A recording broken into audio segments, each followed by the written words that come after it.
இந்த 3 வாயில்கள்லையும் 3 ஒரு புண்ணியமான ஒரு எந்திரங்கள் அந்த இடத்துல பதிக்கப்பட்டதாக ஒரு புராண வரலாறு உண்டு. அந்த 3 எந்திரங்கள்லையுமே 3 வாயில்கள், ஏன்னா அந்த எந்திரங்களை பாதுகாக்கணும்ன்றதுக்காக வடிவமைக்கப்பட்டது தான் அந்த வாயில்.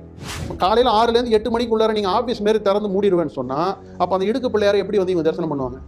அப்போ இவங்களுடைய டைமை இவங்க ப்ரீபோன் பண்ணணும். அப்போ நீங்கள் எப்போ சாமி கும்பிடணும்னு இவங்க சொல்கிறாங்க நமக்கு. இல்லை, ஒரு உயிர் போயிடுச்சே, அப்போ அதுக்கான மாற்று வழியா என்ன? அதுக்கான மாற்று வழி அந்த கோவிலை பூட்டுறது கிடையாது. அதுக்கான மாற்று வழி, அதுக்கான நடைமுறையை சொல்லிக் கொடுக்கணும். எவ்வளவோ சிவனடியார்கள் இருக்காங்க சார். அர்ச்சகர்களை என்கேஜ் பண்ணி நீ எல்லா பிராகாரத்தையும் ஓப்பன் பண்ணலாமே. பிராகாரத்தெல்லாம் பூட்டி போடுறதுக்காக HRNC வச்சிருக்காங்க. ஸோ இவங்க மெயினாக உள்ள உட்காந்துருக்கிற இடமே பார்த்தீங்கன்னா 100 கால் மண்டபம். திருவண்ணாமலையில் 100 கால் மண்டபம் என்று சொல்லக்கூடிய அந்த ஒரு பகுதியில் தான் இவங்களுடைய HRNC ஜேசி ஆஃபீஸே இருக்கு. உள்ள போனீங்கன்னா partition, fall ceiling, granite roofing, AC, அது ஒரு ஹெரிட்டேஜ் பில்டிங்.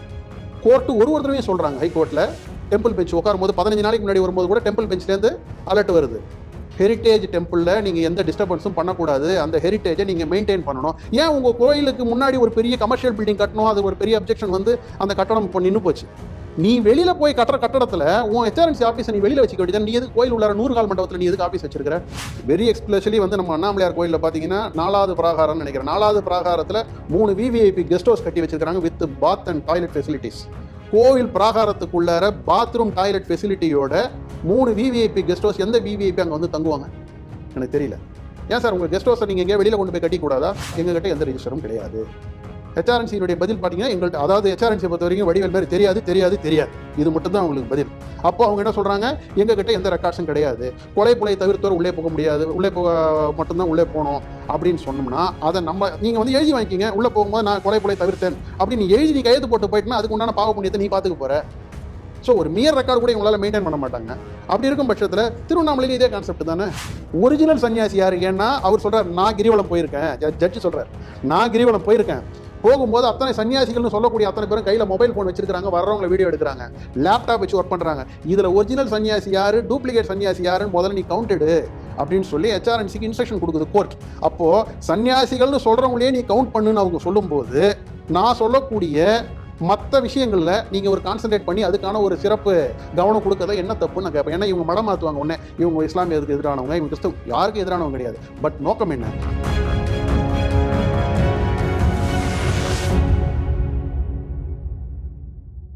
ஸ்ரீ டிவியின் சிறப்பு பார்வை நிகழ்ச்சிக்கு நேயர்களை இனிதே வரவேற்கிறேன். இன்னைக்கு நம்மோடு கலந்துரையாட, பல்வேறு விஷயங்களை விவாதிக்க அரங்கத்திற்கு வந்திருப்பவர் பாஜகவின் ஆன்மீக மற்றும் ஆலய மேம்பாட்டு பிரிவின் மாநில செயலாளர் திரு வினோத் ராகவேந்திரன் அவர்களை ஸ்ரீ டிவி நேயர்கள் சார்பாக இனிதே வரவேற்கிறேன். வணக்கம் சார். வணக்கம். திருவண்ணாமலை ஞானஸ்தலம் பல்வேறு புகழுக்கு உரித்தான ஒரு திருக்கோவில். இப்போது திருவண்ணாமலை சுற்றியே பல்வேறு சர்ச்சைகள் தொடர்ந்து நடந்துக்கிட்டு இருக்கு. இப்போது கோவிலுக்கு முன்னாடியே வணிக வளாகம் கட்டுவதாகட்டும், அதை கேஸ் போட்டு அதுக்கான வேலையை பார்த்துட்டு இருக்காங்க. அங்கேருந்து அம்மா மண்டபம் இடிக்கப்பட்டது ஆகட்டும், அப்புறம் அதை சுற்றி இருக்கக்கூடிய அந்த என்க்ரோச்மெண்ட் அந்த ஏரியாவாக ஆகட்டும், இப்படி தொடர்ந்து அங்கே ஏதாவது ஒரு வந்துக்கிட்டே இருக்குது, ஒரு சர்ச்சை வந்துக்கிட்டே இருக்குது, பிரச்சனை வந்துக்கிட்டே இருக்குது.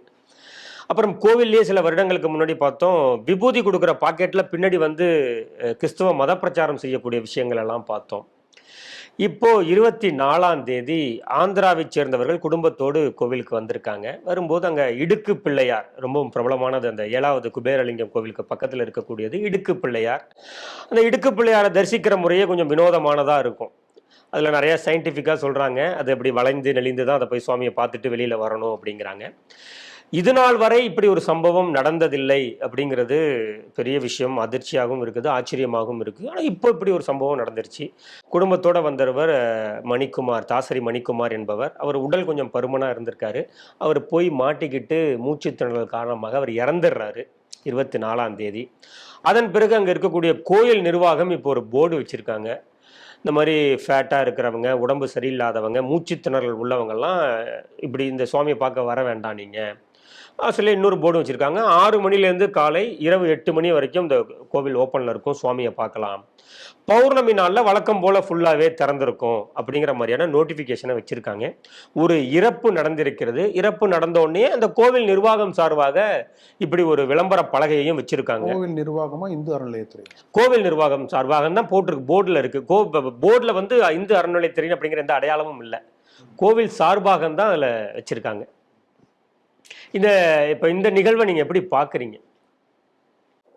நீங்க சொன்ன மாதிரி திருவண்ணாமலை வந்து அக்னிஸ்தலம், ஞானஸ்தலம்ல பஞ்சபூதத்துல அக்னிஸ்தலம் திருவண்ணாமலை. அதனால அங்க நெருப்பு மாதிரி ஏதாச்சும் ஒரு பிரச்சனை இவங்களா வந்து அந்த நெருப்புல போய் விழறதுக்காக இவங்களா கிளப்பிக்கிட்டே இருக்கிறாங்க. இடுக்கு பிள்ளையார் அப்படிங்கிறது வந்து குபேர லிங்கத்துக்கும் ஈசானிய லிங்கத்திற்கும் இடைப்பட்ட பகுதியில் உள்ள ஒரு ஸ்தலம். அது இடுக்கு பிள்ளையார்ன்றது வந்து அது ஒரு கோவில் கிடையாது. அதாவது பார்த்தீங்கன்னா 3 வாயில்கள் இருக்கும், 3 வாசல். அந்த 3 வாசலை கடந்து நீங்கள் வெளியே வரும்போது பிள்ளையாரையும் நந்தியையும் நீங்கள் தரிசனம் பண்ணிட்டு வெளியே வர முடியும். அதனுடைய வடிவமைப்பே பார்த்தீங்கன்னு சொன்னால் இப்படி ஒரு ஸ்ட்ரக்சர் இருக்கும், இப்படி ஒரு வாயில் ஸ்ட்ரக்சர் இருக்கும், இப்படி ஒரு வாயில் ஸ்ட்ரக்சர் இருக்கும். ஸோ நீங்கள் உள்ளர போகும்போதே அதனுடைய அகலம் 1 அடி இருக்கும், உயரம் வந்து 2 அடி இருக்கும். ஸோ நீங்கள் உள்ளே போகும்போதே ஒரு கழிச்சு தான் போகணும். உள்ளே போய் இப்படி பெண்ட் ஆகி நம்மளுடைய உடம்பு எப்படி பெண்ட் ஆகிறதுக்கான ஒரு ஃபெசிலிட்டி உண்டோ அந்த அளவுக்கு தான் அதை வடிவமைச்சிருப்பாங்க.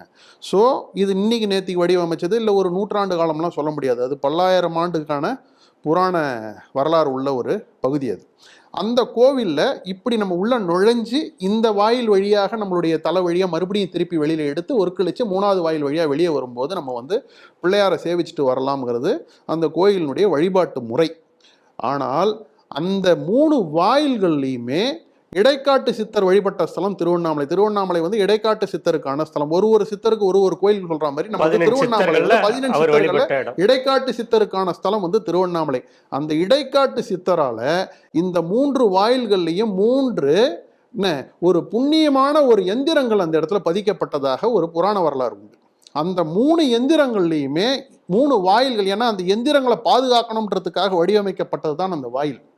ஸோ அந்த 3 வாயில்கள் வழியாக மக்கள் உள்ள வந்து பக்தர்கள் வந்து ஒரு கழிச்சு உள்ள போய் வரும்போது தன்னுடைய என்டையர் பாடியும் அந்த எந்திரங்களில் பட்டு தான் வெளியில வரும். அந்த என்டையர் பாடி அந்த 3 எந்திரங்கள்லையும் படும்போது அந்த எந்திரத்தினுடைய சக்தியை வந்து நம்மளுடைய உடம்புல உணர்ற மாதிரியான ஒரு கான்செப்ட். அதன் மூலமாக நரம்பு சம்பந்தமான வியாதிகள், சரிங்களா, கர்ப்பப்பை சம்பந்தமான கோளாறுகள் நீங்கி இந்த மாதிரி குழந்தை பாக்கியம் இல்லாதவங்களுக்கு ஒரு குழந்தை பிறக்கும் அப்படிங்கிற மாதிரியான ஒரு நம்பிக்கை உண்டு. இரத்த அழுத்தம் சம்பந்தமான வியாதிகள் கூட இதில் வந்து நிவர்த்தி ஆகும்னு ஒரு நம்பிக்கை உண்டு. எல்லாத்தையும் விட கிரிவலம் சுற்றி வரும்போது கடைசியாக 7வது லிங்கம் தாண்டி 8வது லிங்கத்துக்கு வர்றதுக்கு முன்னாடி அந்த டயர்ட்னஸ், இந்த லிங்கத்தின் வழியாக நம்ம உடம்பை ஸ்ட்ரெச் பண்ணி வெளியில் வரும்போது அந்த என்டையர் நம்மளுடைய டயர்ட்னஸும் எராடிகேட் ஆகிடும் அப்படிங்கிற ஒரு எல்லாருமே நிறைய பேர் ப்ராக்டிக்கலாகவே அதை ரியலைஸ் பண்ணியிருக்கிறாங்க. ஸோ இந்த கான்செப்டில் தான் அந்த வடிவமைக்கப்பட்டது தான் இடுக்கு பிள்ளையாரை ஒழிஞ்சு இடுக்கு பிள்ளையாருன்னு ஒன்னே அந்த இடுக்குள்ளார ஏதோ ஒரு பிள்ளையார் இருப்பார் போல இருக்கு அப்படிங்கிற மாதிரியான ஒரு நம்பிக்கை கிடையாதுங்க. இன்னொன்று, அந்த இடுக்கு பிள்ளையார் வந்து கோவில் வந்து ஒரு தனியார் பரம்பரை கோவிலுக்கான ஒரு கட்டுப்பாட்டில் உள்ளது. அங்கேயே திருவண்ணாமலையிலேயே வந்து அந்த ஒரு கடைத்தெருவில் உள்ள சின்ன கடைத்தெருவில் உள்ள திரு ரங்கநாதன் அப்படிங்கிறவரால் தான் அந்த கோயில் பராமரிக்கப்பட்டு வரதாகவும் 1967 கூட அதுக்கு திருப்பணி நடந்து அதுக்கப்புறம் 2014 வரைக்கும் நிறைய தடவை அதுக்கான திருப்பணிகள்லாம் நடந்ததாக வந்து ரெக்கார்ட்ஸ் இருக்குது. ஸோ இப்படி ஒரு தனியார் அறக்கட்டளை, தனியார் பரம்பரை கோவிலில் இருக்கக்கூடிய இடத்துல வந்து ஒரு இணை ஆணையர் இந்து அறநிலையத்துறை வந்து அந்த இடத்துல போர்டு வைக்க வேண்டியதுக்கான அவசியம் என்ன? ஒன்று. ரெண்டாவதுங்க, இதுவரைக்கும் இந்த இடுக்கு பிள்ளையாரில் தரிசனம் பண்ணி இதே போல் ஒரு உயிரிழப்பு சம்பவம் நடந்ததே கிடையாது. ஸோ இப்படி ஒரு சம்பவம் நடந்திருக்குன்னா அதுக்கு காரணம் வந்து நீங்கள் சொன்ன மாதிரியான உடல் பருமனோ, ஏன்னா உடல் பருமன் உள்ளவங்க இன்றைக்கி தான் இல்லை, உடல் பருமன் உள்ளவங்க ஆண்டாண்டு காலமாக அந்த கோயிலுக்கு வந்துக்கிட்டு தான் இருக்கிறாங்க, பார்த்துக்கிட்டு தான் இருக்கிறாங்க, சுவாமி தரிசனம் பண்ணுறாங்க. உடல் பருமனோ இல்லை அதனுடைய கட்டமைப்போ கிடையாது. அவருடைய அந்த இடத்துல அவர் பேனிக் ஆகிட்டார். உள்ளே போய் ஒரு இடத்துல நீங்கள் போய் ஸ்ட்ரக் ஆகிட்டீங்கன்னா ஃபஸ்ட்டு நீங்கள் பேனிக் ஆகிடுவீங்க. அந்த இடத்துல அவருக்கு அந்த சரியான ரிலீஸ் பண்ணி அவருக்கான அந்த ரிலீஃப் கொடுத்து அவரை வந்து ரெஸ்கியூ பண்ணுறதுக்கான அந்த ரெஸ்கியூ பண்ணுறதுக்கான ரீசோர்ஸ் அந்த இடத்துல இல்லை. ஸோ நீங்கள் அந்த இடத்துல செய்ய வேண்டியது வழிபாட்டு நடைமுறைகளை நெறிப்படுத்தணுமே தவிர்த்து, கிரிவலம் எப்போ சார் போவாங்க? இரவுல தான், மாலை நேரங்களில் ஆரம்பித்து 6 மணிக்கு மேலே தான் ஆரம்பிப்பாங்க. 6 மணிக்கு மேலே ராஜகோபுரத்தில் நின்று சுவாமியை தரிசனம் பண்ணி ராஜகோபுரத்தை தரிசனம் பண்ணி ஆரம்பித்தாங்கன்னா சாதாரணமாக கம்ப்ளீட் பண்ணி வர்றதுக்கு 4.5 மணி நேரம் ஆகும். அப்போது அந்த இடத்துல நம்ம சொல்லக்கூடிய இடுக்கு பிள்ளையார்ன்ற வந்து இடத்த வந்து ரீச் ஆகிறதுக்கு அவங்களுக்கு குறைஞ்சது 4 மணி நேரம் ஆகும். 10 மணிக்கு வரும்போது இவங்க 8 மணிக்கு க்ளோஸ் பண்ணிட்டாங்கன்னா அப்போ நைட்டில் தான் கிரிவலமே பண்ணுவாங்க. 6 மணிக்கு ஆரம்பித்து விடிய காலையில் 6 மணிலேருந்து அப்புறம் அப்படியே போயிட்டே இருக்கும். அது evening 6 PM to morning 6 AM தான் கிரிவலத்துக்கான டைமே. ஏன்னா அந்த டைமில் தான் வந்து ரொம்ப அமைதியாக மக்கள் வந்து எந்த விதமான அந்த வெயிலின் தாக்கம் இல்லாமல் நிறைய பேர் செருப்பு இல்லாமல் நடக்கக்கூடியவங்க, சரிங்களா, மெஜாரிட்டியாக. ஏன்னா இப்போ சில பிரச்சனைகளால் சிலர் செருப்பு போட வேண்டி வருது. ஆனால் அந்த பகுதியை பொறுத்த வரைக்கும் இரவு நேர கிரிவலம் தான் வந்து உகந்தது. ஏன்னா பௌர்ணமி இரவில் தான்.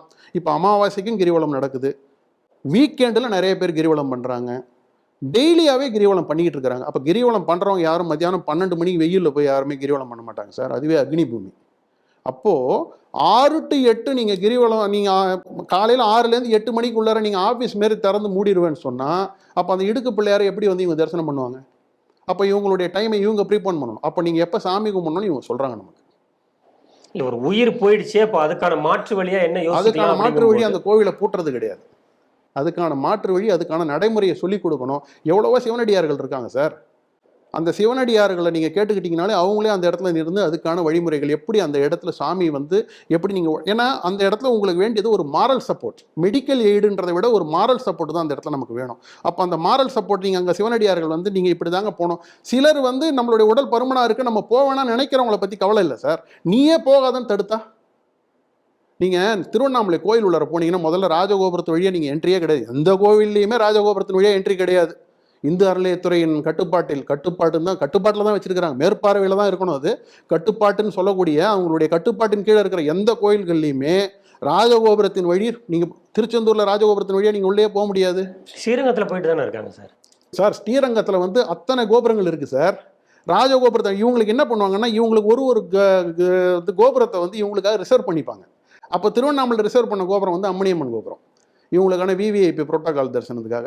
அப்படி உள்ளே வந்தாங்கன்னா இவங்களுக்கு எப்படி டைரக்ட் அக்சஸ் அந்த மாதிரி. ஸோ நீங்கள் ராஜகோபுரத்தின் வழியாக நீங்கள் உள்ளே போனீங்கன்னா அருணகிரிநாதர் சன்னதி வேண்ட கோபுரத்தின் வழியாக நேராக நீங்கள் அர்த்த மண்டபத்துக்கு போயிடலாம்.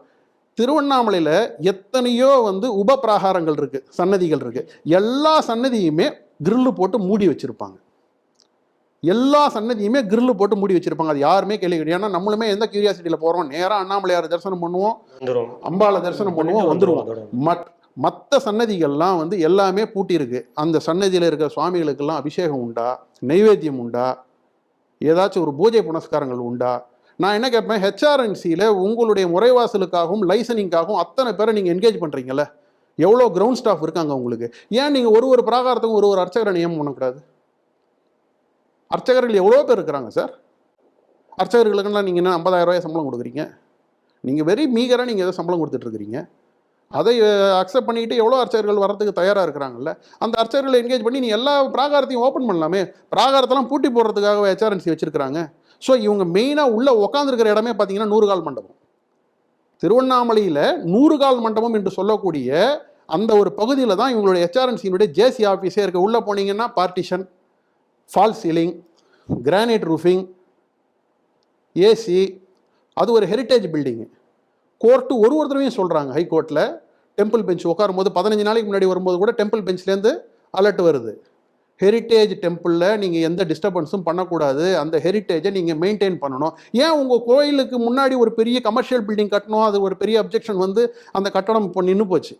நீ வெளியில் போய் கட்டுற கட்டடத்தில் உன் ஹெச்ஆர்என்சி ஆஃபீஸை நீ வெளியில் வச்சுக்க வேண்டியது. நீ எதுக்கு கோயில் உள்ளார 100 கால் மண்டபத்தில் நீ எதுக்கு ஆஃபீஸ் வச்சிருக்கிற? ஸோ நான் என்னுடைய பாயிண்ட் என்னென்னா, நீ கோயிலுக்குள்ளே நீ உள்ளே உக்காந்துக்கிட்டு நீ பப்ளிக்கை அட்ரஸ் பண்ணுறது தான் உன்னுடைய வேலை. பப்ளிக் அட்ரஸ் பண்ணுறவங்க வெளியிலேருந்து நீ அட்ரஸ் பண்ணணும். கோயிலுக்குள்ளே நீ உட்காந்து நீ அண்ணாமலையாரா? நீ அண்ணாமலையாரை பார்க்க வர்றவங்க நேராக ஹெச்ஆர்என்சி ஆஃபீஸரை பார்த்துட்டு தான் அண்ணாமலையாரை பார்க்க முடியும். ஸோ இப்போ நீங்கள் இத்தனை ஸ்டாஃப் வச்சுருக்கிறீங்கள, நீங்கள் ஒரு அர்ச்சகரை போட்டு அந்தந்த பிராகாரங்களை ஓப்பன் பண்ணு. அப்போ நீங்கள் உள்ளுக்குள்ளே இருக்கிற பிராகாரத்தை மூடினா மாதிரி அங்கே இருக்கிற இடுக்கு பிள்ளையாரையும் மூடுறதுக்கு போயிட்டீங்க. இல்லை, அப்படி நீங்கள் சொல்லும்போது தமிழகத்தில் இருக்கக்கூடிய ஒரு 60-75 கோவில்கள் ரொம்ப புராதனமான பெரிய கோவில்கள்னு கணக்கெடுக்கலாம். சரி, அப்போ இந்த 70 கோவில்கள்லையுமே நிறைய உப தெய்வங்கள் இருக்குது, ஒவ்வொன்றுத்துக்கும் ஒவ்வொரு சன்னதி இருக்குது. குறைஞ்சபட்சம் 30லேருந்து 35 இருக்கும். இந்த 35க்கும் ஒரு அர்ச்சகரை போட முடியும்னு நீங்கள் நினைக்கிறீங்களா சார்? உங்களால் எவ்வளோ போட முடியுமோ போடுங்களேன் சார்.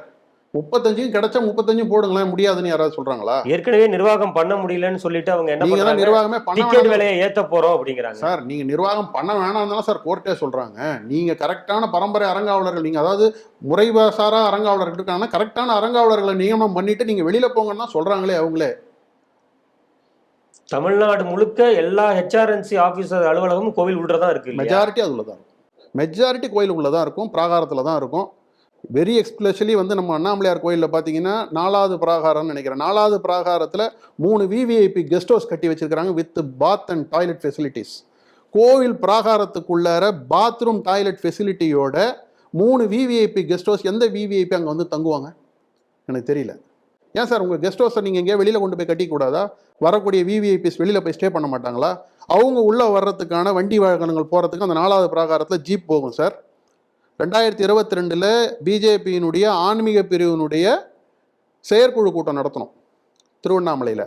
அப்போ நடக்கும்போது அடுத்த நாள் நாங்கள் சுவாமி தரிசனம் பண்ண போகும்போது பார்க்குறோம் 4வது பிராகாரத்தை கிரில்லு போட்டு, இதே மாதிரியே கிரில்லு போட்டு பூட்டி, ஒருத்தர் வந்து கிரில்லை ஓப்பன் பண்ணுறாரு, உள்ளார ஒரு பொலிரோ ஜீப்பு போகுது, உள்ளார வாட்டர் வாஷ் பண்ணுறாங்க. சார் வாட்டர் வாஷிங் ஸ்டேஷனா சார் கோவில்? கேட்டால் அது வந்து எங்களை டிபார்ட்மெண்ட் வெஹிக்கிள். உன் வெஹிக்கிள் எங்கெங்கெல்லாம் போகும்? சர்வ இடத்துக்கும் போகுமா? அது எல்லா இடத்துக்கும் போயிட்டு வர வண்டி நீ இங்கே வச்சு வாட்டர் வாஷ் பண்ணிங்கன்னா அதுக்கு நாங்கள் அங்கேயே அப்ஜெக்ட் பண்ணி ஒரு பெரிய பிரச்சனை பண்ணி அவங்க உடனே என்ன பண்ணுறாங்க, எங்களை அக்யூஸ் பண்ணுறாங்க. சார் இதை நீங்கள் கேட்க முடியும், வேற யார் கேட்பா?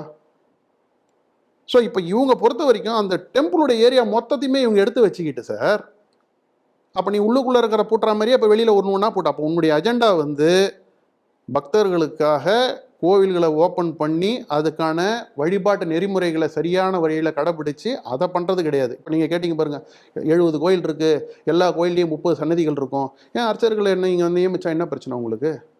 அர்ச்சகர்களுக்கு கிளாஸ் எடுக்கலான்றீங்க. அர்ச்சகர்கள் எல்லா இடத்துலையும் வேத பாடசாலைகள் எவ்வளோ இடத்துல இயங்கிட்டு இருக்குது, எவ்வளோ பசங்க இருக்கிறாங்க. பூஜை பண்ணுறதுக்கு நீங்கள் ஆள் போடுறதுக்கு அப்போ உங்களுக்குள்ளார ஒரு மனத்தயக்கம்.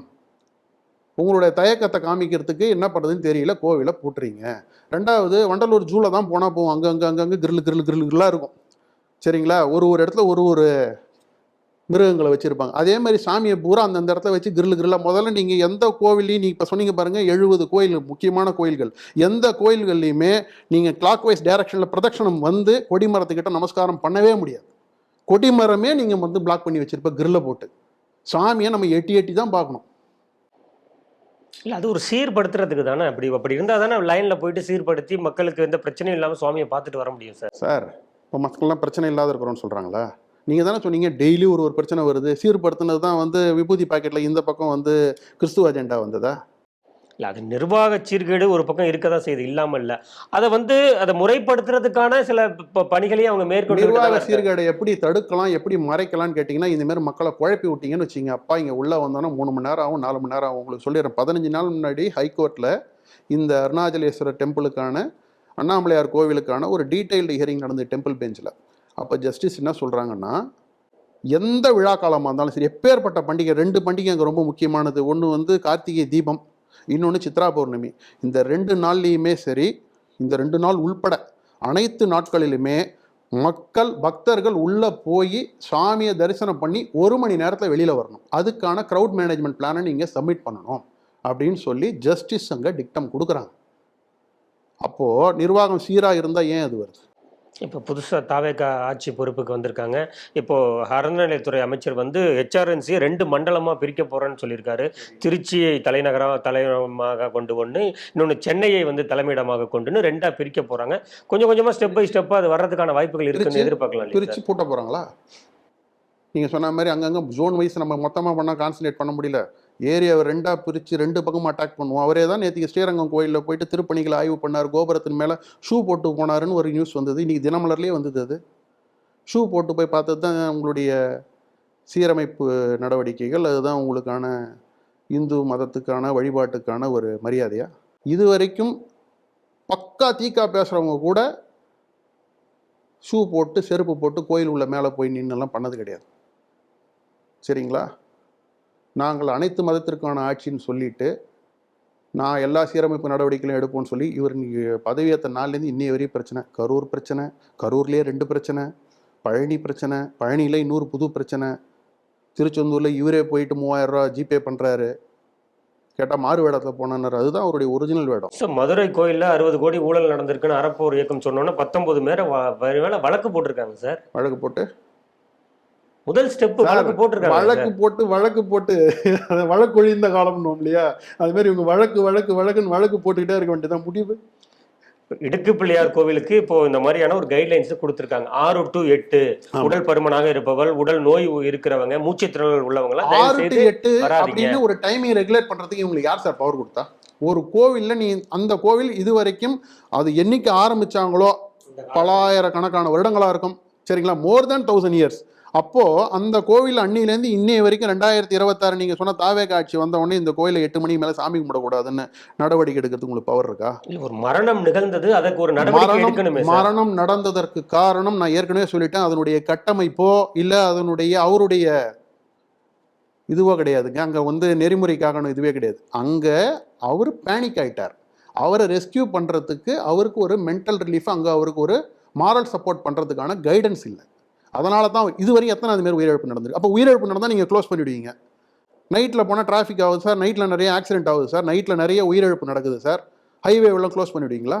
பஸ்ஸெல்லாம் இனிமேல் நைட்டு ஓடாது, இந்த ரோட்டில் எங்களுக்கு ஆக்சிடென்ட் ஆகிடுச்சு, நேற்றுக்கு ஒரு மரணம் சம்பவித்து விட்டது, எனவே இந்த மார்க்கத்தில் நாங்கள் இரவில் போக்குவரத்து தடை செய்கிறோம் அப்படின்னு நீங்கள் சொல்லிடுவீங்களா? கார் போகக்கூடாது, லாரி போகக்கூடாதுன்ட்டு. சார், மரணம் நடந்தது ஒரு விபத்து, அந்த விபத்துக்கான காரணத்தை கண்டுபிடிச்சி அதை நீங்கள் ப்ராப்பராக அட்ரஸ் பண்ணணும். அதை விட்டு நான் அதை பூட்டிடுவேன்னா? ஒயின் ஷாப்னால எவ்வளோ டிசாஸ்டர், எவ்வளோ பிரச்சனை நடக்குது சார். ஒயின் ஷாப் நீ 6 மணிக்கு க்ளோஸ் பண்ண வேண்டியது தானே? அது ஏன் 10 மணி வரை வச்சுருக்க? நீ வேறு அது வேறு இப்போ வந்து ரெஸ்டோ பார் வைக்க போகிறோம், நீங்கள் புதுசாக இன்னோவேட்டிவ் கான்செப்ட்லாம் கொண்டு வரீங்க சார். நீங்கள் உங்களுடைய ஐடியாலஜி பூராவுமே வந்து கோவில்களை நாசம் பண்ணணுன்றது மட்டும்தான். அப்போ இடுக்கு பிள்ளையார நீ 6 to 8 அப்போ 1 by 1 நீங்கள் வர போகிறீங்க. நான் கேட்குறது தான், ஒரு இப்போ நீங்கள் சொன்னது மாதிரி அந்த இடத்துல ஒரு மரணம் சம்பவித்து விட்டது. அது ரொம்பவுமே கஷ்டமான ஒரு விஷயம், ஒரு துயர சம்பவம். ஆனால் அந்த இடத்துல நீங்கள் அடுத்து செய்ய வேண்டிய வேலை என்ன? அந்த பிரச்சனையை அட்ரஸ் பண்ணுறதுக்கான வழிமுறைகள் கண்டுபிடிக்கணும். நான் சொன்ன மாதிரி சிவனடியார்களோ இல்லை யாராச்சும் ஒரு சிவனடியார் கூட்டமோ யாரையாவது வச்சு அந்த இடத்த நீங்கள் ஹேண்டில் பண்ணலாம். ஏன்னா ரவுண்ட் த கிளாக் அங்கே இருக்காங்க, எல்லாருமே மக்கள் இருக்கிறாங்க. ரவுண்ட் த கிளாக் மக்கள் கிரிவலம் சுற்றி வர்றாங்க. அப்போது நீங்கள் செய்ய வேண்டியது என்ன? அந்த பிரச்சனையை அட்ரஸ் பண்ண விட்டுட்டு அந்த அட்ரஸை நீங்கள் க்ளோஸ் பண்ணுறதில்ல. அது தீர்வு இல்லை அப்படிங்கிறீங்க நீங்கள் சார். இதுதான் இது தீர்வு இல்லைன்னு சொல்ல சார், இது தப்புன்னு சொல்கிறேன் நான். தீர்வு இல்லைன்னு சொன்னால் இதுக்கு இன்னொரு படி நீங்கள் போங்கன்ற மாதிரி ஆகிடும். தீர்வு இல்லை கிடையாது, இது முறைப்படி தவறுன்னு சொல்லுவேன் நான். இப்போ திருவண்ணாமலையில் இப்படி ஒரு சம்பவம் நடந்துச்சுங்கிறோம். இது இல்லாமல் திருவண்ணாமலையில் இப்போது என்ன மாற்றங்கள் நடந்துட்டு வருதுன்னு நீங்கள் பார்க்குறீங்க? கிரிவல பாதைகளில் என்க்ரோச்மெண்ட்டை கொஞ்சம் கொஞ்சமாக எடுத்துகிட்டு இருக்கிறதா சொல்கிறாங்க. மாற்றங்கள், கோவில் சம்பந்தமான மாற்றங்கள்னு சொல்கிறேன், ஏமாற்றங்கள் மட்டும்தான் நடந்துகிட்டு இருக்கு. கிரிவல பாதையில் நிறைய என்க்ரோச்மெண்ட்ஸு ஒரு தடவையும் கோர்ட்டில் சொல்கிறாங்க. நான் இப்போ சொன்ன 15 நாள் முன்னாடி நடந்த ஹியரிங்லேயுமே கோர்ட்டில் ஜஸ்டிஸ் சொல்லியிருக்காங்க, என்க்ரோச்மெண்ட் எல்லாத்தையும் ஐடென்டிஃபை பண்ணி அதை முதல்ல நீங்கள் ஃபிக்ஸ் பண்ணுங்கள் அந்த இஷ்யூஸ்ன்னு சொல்லி. அதுக்கான ஸ்டெப்பு யாரும் எடுக்க கிடையாது. ரிப்போர்ட் கொடுக்குறோன்றாங்க, ரிப்போர்ட் கொடுக்கல. சரிங்களா? அடுத்து அங்கே ஒப்பனை அறைகள்னு நிறைய கட்டியிருக்கிறாங்க சுற்றி கிரிவல பாதையில். ஒப்பனை அறைகள் எதையுமே திறக்கிற மாதிரி எனக்கு தெரிய கிடையாது. திருவிழா காலங்களில் திறப்பாங்க சார், திருவிழா காலங்களில் திறக்கிறாங்க. திருவிழா காலங்களில் திறந்து என்ன பண்ணுறாங்கன்னா அங்கே டியூட்டி பார்க்குற போலீஸ் மட்டும் யூஸ் பண்ணிக்கிறாங்க, பக்தர்களை ஓப்பன் பண்ணுறதில்ல. இன்னொன்று மிக முக்கியமாக, கிரிவல பாதை ஏற்கனவே ஒரு கோர்ட் ஜட்ஜ்மெண்ட் இருக்குது, மலையே அண்ணாமலைக்கு சொந்தமானதுன்னு சொல்லியிருக்கிறார், இறைவனுக்கு சொந்தமானது. அப்போ அந்த கிரிவல பாதைங்கிறது செக்யூலர் பவுண்டில் வருமா வராதா? செக்யூலர் பவுண்டில் அதை கொண்டு வர முடியுமா? இல்லை, நீங்கள் எதை மீன் பண்ணுறீங்கன்னு எனக்கு புரியல சார். நான் கேட்குறது திருவண்ணாமலை கிரிவல பாதை, அந்த அண்ணாமலையார் மலையே வந்து இறைவனுக்கு சொந்தமானதுன்னு சொல்லும்போது அதில் நீங்கள் செக்யூலரிசத்தை பூத்த முடியாதுன்னு நான் சொல்கிறேன். நான் அங்கே வந்து ஒரு டீ தொழில் பண்ணக்கூடாதா? நான் வந்து ஒரு ஹோட்டல் வைக்கக்கூடாதா? அதனுடைய அஜெண்டா என்ன? இப்போ நீங்கள் சொன்னீங்கல்ல பக்தர்களுக்கு நான் ஒரு சர்வீஸ் பக்தர்கள். சார், நான் என்ன கேட்பேன், வள்ளலார் கோவில் இருக்கு, வடலூர் வள்ளலார் கோவில். அந்த வள்ளலார் கோவிலினுடைய சத்தியஞான சபைக்குள்ளார வெளியில் எழுதியிருப்பாங்க, சபைக்குள், அதாவது கொலை புலை தவிர்த்தோர் மட்டும் சபைக்குள் புக வேண்டும் அப்படின்னு. சரிங்களா? நீங்கள் புலால் உண்ணக்கூடாது, இது மாதிரி கொலை போன்ற ஒரு சம்பவங்கள் பண்ணியிருக்கக்கூடாது. ஸோ முழுக்க நீங்கள் வந்து ஒரு சுத்த சன்மார்க்கியாக வந்து இருக்கணுன்றதுக்கான ஒரு கோட்பாடு வள்ளலாருடைய கோட்பாடு. கொலை புலை தவிர்த்தோர் நீ உள்ளே போகக்கூடாதுன்ற மாதிரி போட்டிருக்காங்க. அப்போது ஜென்ரலாக நான்வெஜ் சாப்பிட்றவங்க அவங்களே தன்னை ரெஸ்ட்ரிக்ட் பண்ணிப்பாங்க. ஆனால் உள்ளே வர்றவங்க அத்தனை பேரும் அந்தமாரி தன்னை ரெஸ்ட்ரிக்ட் பண்ணிட்டு வந்தாங்களா வரலையான்றதை கன்ஃபார்ம் பண்ண வேண்டியது யாருடைய வேலை? ஹெச்ஆர்என்சியினுடைய வேலை. நான் என்ன பண்ணுறேன், ஒரு ஆர்டிஐ போடுறேன், கொலை புலை தவிர்த்தோர் மட்டும் உள்ளே புக வேண்டும் என்பதற்கான என்ன ரிஜிஸ்டர் நீங்கள் மெயின்டைன் பண்ணுறீங்க? இப்போது நம்மளுடைய சிஎம் வந்து திருச்செந்தூர் போனாரா? போகும்போது சுப்பிரமணிய சுவாமி கோயிலில் தரிசனம் பண்ணுறதுக்கு அவர் வந்து எலெக்ஷன் கவுண்டிங்க்கு முன்னாடி போனார். போகும்போதே அவர் வந்து ஒரு அண்டர்டேக்கிங் எழுதி கொடுத்தாரா, எனக்கு இதன் மேல் நம்பிக்கை உள்ளது, நான் இறை நம்பிக்கை உள்ளவன், நான் சுப்பிரமணிய சுவாமியை வணங்குவதற்காக செல்கிறேன். அப்போ அவர்கிட்ட எழுதி வாங்கிட்டு தான் நீங்க அலோவ் பண்ணீங்க. அதே மாதிரி நீங்க ஒரு ரிஜிஸ்டர் வச்சுக்க வேண்டியதானா, எங்ககிட்ட எந்த ரிஜிஸ்டரும் கிடையாது. ஹெச்ஆர்என்சியினுடைய பதில் பார்த்தீங்கன்னா எங்கள்கிட்ட, அதாவது ஹெச்ஆர்என்சியை பொறுத்த வரைக்கும் வடிவேல் மாதிரி தெரியாது தெரியாது தெரியாது, இது மட்டும்தான் அவங்களுக்கு பதில். அப்போ அவங்க என்ன சொல்றாங்க, எங்ககிட்ட எந்த ரெக்கார்ட்ஸும் கிடையாது, கொலை புலை தவிர்த்தோர் உள்ளே போக முடியாது, உள்ளே போக மட்டும்தான் உள்ளே போனோம் அப்படின்னு சொன்னோம்னா அதை நீங்கள் வந்து எழுதி வாங்கிக்கிங்க. உள்ளே போகும்போது நான் கொலை புலையை தவிர்த்தேன் அப்படின்னு நீ எழுதி நீ கையெழுத்து போட்டு போயிட்டுனா அதுக்கு உண்டான பாவ புண்ணியத்தை நீ பார்த்துக்க போற. ஸோ ஒரு மியர் ரெக்கார்டு கூட இவங்களால் மெயின்டைன் பண்ண மாட்டாங்க. அப்படி இருக்கும் பட்சத்தில் திருவண்ணாமலையிலும் இதே கான்செப்ட் தானே. நீ உள்ளே போகிறவங்க யார் ரைட் நீங்கள் கேட்குறீங்களா, கிரிவல பாதையில் வந்தவங்க நான் நல்லவங்களா கெட்டவங்களா சார், அது வந்து ஒரு செக்யூலருக்கு உள்ளார கொண்டு வர முடியாது சார்.